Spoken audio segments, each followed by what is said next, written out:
The federal government is giving a lot of money toward the fight against heroin in Ohio and Kentucky. Parts of the Tri-State stand to get millions to stop this cycle of addiction.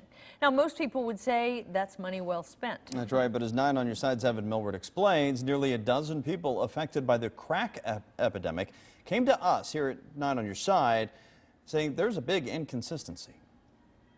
You'll find the frustration lies at the intersection where race meets class meets power. Everyone is cheering the changes, but for some, it is too little, too late. Somehow in the heroin epidemic, we found money in the state budget to figure out how to do these programs. And I think that's just injustice. We kept hearing that as we reported on the Tri-State heroin epidemic. You know, a lot of times when things are in the inner city core, people don't pay attention to it. Where was the majority population addressing this issue when crack cocaine and all the other drugs were just overwhelming the black community, which really caused a lot of destruction to the black family?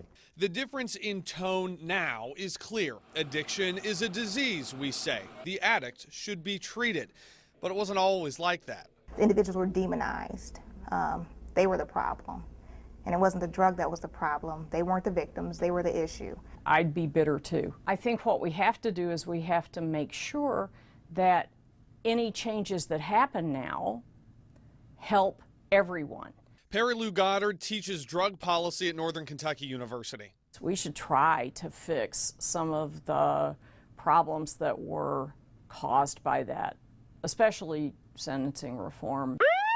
And the first response was, let's lock folks up.